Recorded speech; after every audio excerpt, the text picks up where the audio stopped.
Benvinguts al primer vídeo fet a mà del canal en què resoldrem un problema molt curt però molt bonic de les proves Cangur de 2016 que ens demana trobar quin és el producte de tots els divisors de 2016.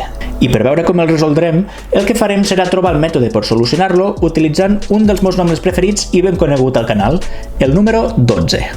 Com bé sabeu, el número 12 té els següents divisors: 1, 2, 3, 4, 6 i 12.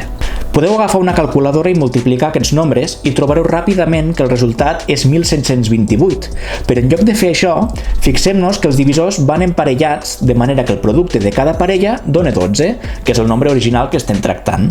Així, tenim 3 per 4 igual a 12, 2 per 6 igual a 12, 1 per 12 igual a 12, i com que busquem el producte de tots els divisors, no només de les parelles, tenim 12 per 12 per 12, que és 12 al cub, o equivalentment 1728, que és el número 12 elevat al nombre de parelles de divisors. D'aquesta manera, si sabem el nombre de divisors que té el número, sabrem també el nombre de parelles de divisors que hi haurà, i aleshores el producte de tots els divisors serà el número que tractem elevat a aquest número de parelles. Per tant, el nostre objectiu passa a ser trobar el número de divisors de 2016. Però com ho fem per trobar el nombre de divisors d'un número? Seguint amb el mateix número 12, la seva descomposició factorial és 2 al quadrat per 3. Tenint en compte totes les potències d'aquests números des de la potència 0 fins a la potència màxima de la seva descomposició factorial, podem construir tots els divisors del 12 tal i com veieu en pantalla. I en aquesta construcció hi trobem el 2 en potència 0, potència 1 i potència 2, que és la màxima pel 2, i el 3 en potència 0 i potència 1, que és la màxima pel 3. La clau per trobar quants divisors té el 12 és saber de quantes maneres diferents pot aparèixer el 2, que com hem vist és de 3 maneres o amb 3 potències diferents, multiplicat pel número de maneres diferents que pot aparèixer el 3, en aquest cas de 2 maneres. Així, obtenim 3 per 2 igual a 6 divisors pel 12, però aquest mètode aplica també pel 2016. Sabent la seva descomposició factorial i comptant de quantes maneres pot aparèixer cada nombre, podem trobar el seu número de divisors i, consegüentment, el nombre de parelles que necessitem. Doncs som-hi amb el 2016.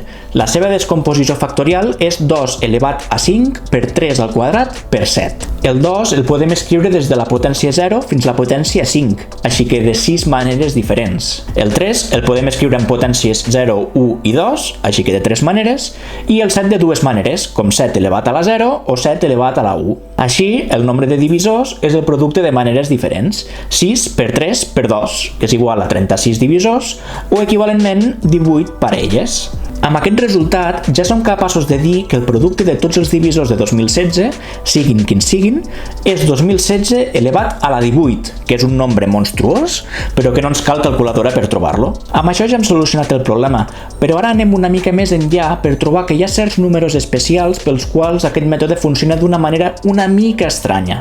I un d'aquests nombres és el 2025, que està bastant a tocar, i anem a veure per què. Si apliquem el mètode que hem vist, veiem que 2025 és 3 a la 4 per 5 al quadrat. El 3 el podem escriure amb 5 potències diferents per trobar els divisors, i el 5 de 3 maneres, de manera que seguint el mètode trobem que té 15 divisors. Aquest número de divisors és correcte, però tenim un problema quan intentem emparellar-los. Obtindríem 7 parelles i mitja? Hem calculat alguna cosa malament? I no, tot és correcte fins a l'hora d'emparellar els divisors, però passa que el 2025 és un quadrat perfecte que s'obté de multiplicar 45 per 45. Això significa que el 45, que és divisor de 2025, s'emparella amb si mateix i, per tant, per tal de trobar el nombre de parelles que té 2025, hem de sumar 1 als divisors, de manera que tenim 15 més 1 divisors i, per tant, 8 parelles.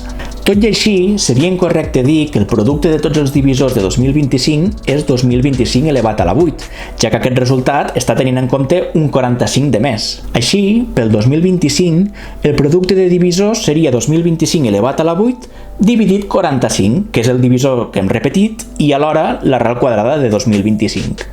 Treballant els exponents, podem escriure aquest resultat com 2025 elevat a la 8 menys un mig, que ve de l'arrel quadrada dividint, i que simplificant-lo és 15 mitjos o 7,5, que és el número de parelles que havíem trobat inicialment.